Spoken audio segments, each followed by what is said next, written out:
सभी नागरिकों को भारत सरकार का गुलाम बनाया जा रहा है। ये विरोध प्रदर्शन करते हैं तो उनके खिलाफ केस लगा दिया जाते हैं। ठीक है, ये जो लाइन आपने मैंने मेरे जुबान से पहले आपने सुना, ये लाइन है बॉम्बे हाई कोर्ट के जस्टिस माधव जामदार की तरफ से। माधव जामदार साहब ने एक केस की सुनानी कर रहे थे। मामला था एसडीपीआई के नेता शहीद अहमद अब्दुल वहीद चौधरी के खिलाफ जारी किए गए 1 साल के जिला बदर, जो एक कानूनी प्रक्रिया होता है जिला बदर, जिसका मतलब होता है कि शहर से बाहर निकालने का जो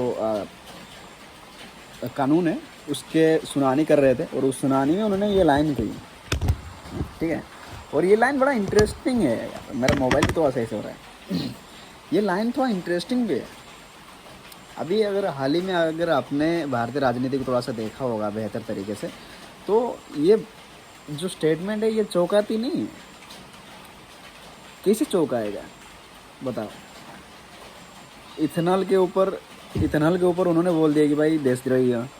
ठीक है, पेपर लीक्स के ऊपर जब पूछा गया सवाल धर्मेंद्र प्रधान साहब से, उन्होंने भी बोल दिया कि यार ये सब दहशतगर्द है।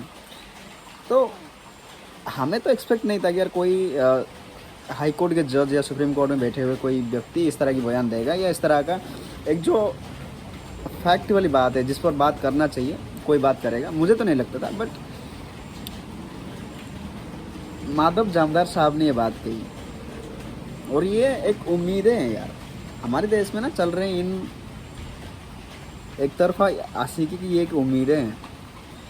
क्योंकि ये बात सही है यार, कोई भी प्रोटेस्ट कर रहा है, कोई भी कुछ कर रहा है, तो पुलिस वैसे बिना पूछे, बिना जांच किए, बिना कुछ देखे ज़्यादातर केसेस में तो सीधा एफआईआर दर्ज करवा देती है। पुलिस उस चीज़ को मतलब ज़्यादा नोटिफाइड नहीं करता कि यार क्या हुआ क्या नहीं, क्या क्यों हुआ, ऐसे ज़्यादा कुछ नोटिफाइड करता नहीं है। अभी के समय में इतना आसान हो गया, ईजी हो गया ये सब चीज़ें कि यार you just have to file FIR against the protester who trying to protest in any cases.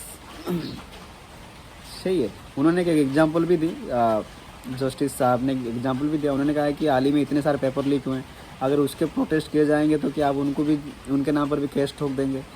मतलब ये बात है, सिंपल बात है। हमारे देश में ना चीज़ें यही इसी बात की सत्यता है कि यार आप प्रोटेस्ट नहीं करते हैं सरकार के सामने, नहीं कर सकते हैं। अभी तो ऐसे कर दिया गया है इस चीज़ को। सो कहीं ना कहीं एक तरीके से देखो तो ये चीज़ें समझने वाली है। और मुझे लगता है कि यार ये इससे थोड़ा सा लोगों में एक जागरूकता बनेगा सरकार की तरफ से या सरकार के अगेंस्ट। क्योंकि आपके अधिकार आपको जानना पड़ेगा, मेरे अधिकार मुझे जानना पड़ेगी, हमारा अधिकार जो है वो हमको जानना पड़ेगा। ठीक है, सरकार कुछ भी कह सकती है क्योंकि वो सत्ता पे बैठी हुई है, वो पावर में है, वो कुछ भी कह सकता है। लेकिन एटलीस्ट हम अपने अधिकार के हिसाब से नहीं लड़ेंगे तो हमारे आने वाला जनरेशन जो है वो अपने अधिकार के साथ नहीं लड़ पाएगा। आपको मैं नहीं कह रहा, या आप मुझे मत कहिए कि यार मैं बम गोला बारूद लेके जाके मैं प्रोटेस्ट करूँ, नहीं चाहिए मुझे। I have the right of peaceful protest. I can go against government with a peacefully way. I have those options to go. Okay, I'm not the terrorist. I'm not the anti-national, or I'm not like something यार जो देश को नुकसान करा सकता हूँ। मेरा अपना ओपिनियन अलग हो सकता है सरकार के खिलाफ, या सरकार के कार्यकलाप से मेरी ओपिनियन अलग हो सकते हैं। उसका ये मतलब नहीं कि यार मैं एंटी नेशनल हो जाऊंगा। सो ये जो स्टेटमेंट आया है जामदार साहब की तरफ से, ये एक तसल्ली देती है हमारे देश की, और ये बिगड़ते हुए माहौल को थोड़ा सा समझने की कोशिश करती है या करवाती है, ज़रूर है। इसमें आपकी कोई संदेह नहीं होना चाहिए। और अभी तक अगर आपने सब्सक्राइब नहीं किए तो मेरे चैनल को सब्सक्राइब जरूर करो। और पीछे का जो सीन है, अगर ये आपको डिस्टर्ब किया है तो मैं माफ़ी चाहूँगा इस चीज़ के लिए। लेकिन हाँ, बारिश आ रहा है बहुत ज़्यादा, तो साउंड्स अच्छे नहीं आएंगे, मुझे इस बात की पता है। शुक्रिया।